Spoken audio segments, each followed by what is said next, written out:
যুক্তরাষ্ট্রের ক্ষমতায় বসার পর একের পর এক আলোচিত সিদ্ধান্ত নিচ্ছেন ট্রাম্প। এবার ঘোষণা দিলেন নিজ দেশের অভ্যন্তরে আয়রন ডোম নির্মাণের। সংবাদ সংস্থা আল জাজিরা জানায়, দক্ষিণ ফ্লোরিডার রিপাবলিকান আইন প্রণেতাদের এক সম্মেলনে ভাষণ দেন তিনি। আর সেখানেই আয়রন ডোম বানানোর নির্বাহী আদেশে স্বাক্ষর করেন ট্রাম্প। কিন্তু কেন আকস্মিক এই সিদ্ধান্ত নিলেন ট্রাম্প, এ নিয়ে বিস্তারিত ডেস্ক রিপোর্টে।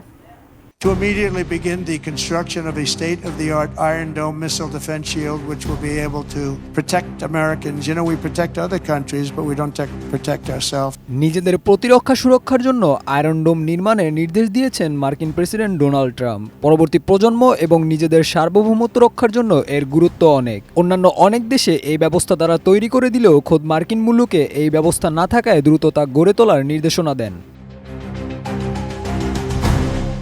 সংবাদ সংস্থাটি জানায়, ট্রাম্প নতুন 4টি নির্বাহী আদেশ দেন তার প্রশাসনকে, যার মধ্যে একটি আয়রন ডোম বানানোর নির্দেশ। আর এই নির্বাহী আদেশে স্বাক্ষর করার মাধ্যমে জানান দিয়েছেন সমৃদ্ধ মার্কিন সামরিক সম্পদের। তাই ট্রাম্প প্রতিরক্ষা মন্ত্রণালয়কে 60 দিনের মধ্যে পরবর্তী প্রজন্মের ক্ষেপণাস্ত্র প্রতিরক্ষা সুরক্ষা বাস্তবায়নের পরিকল্পনা জমা দিতে বলেছেন। ওই সময় ট্রাম্প বলেন, আমাদের শক্তিশালী প্রতিরক্ষা ব্যবস্থা থাকতে হবে। যেভাবে আমরা অন্য দেশগুলোকে রক্ষা করে আসছি, আমাদেরও উচিত নিজেদের রক্ষায় মনোনিবেশ করা।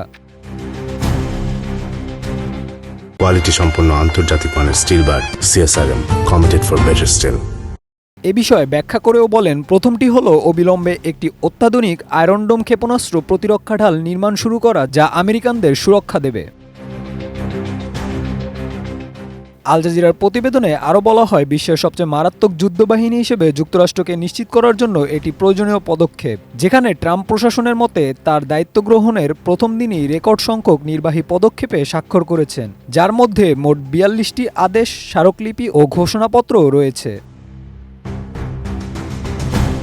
আয়রন ডোম, যা ইসরায়েলের আকাশ প্রতিরক্ষা ব্যবস্থা। তবে অত্যাধুনিক আয়রন ডোম খুব কার্যকর হলেও দুর্বলতাও আছে ব্যাপক, যা এড়িয়ে যাচ্ছেন ট্রাম্প। যদিও এই ব্যবস্থা স্বল্প পাল্লার হুমকি মোকাবেলা করার জন্য তৈরি, তাই আন্তঃমহাদেশীয় ক্ষেপণাস্ত্রের বিরুদ্ধে প্রতিরক্ষা গড়ে তোলার উপযুক্তও নয়। যেখানে যুক্তরাষ্ট্রের জন্য প্রধান হুমকি আন্তঃমহাদেশীয় ক্ষেপণাস্ত্র, দাবি থার্ড গবেষকদের।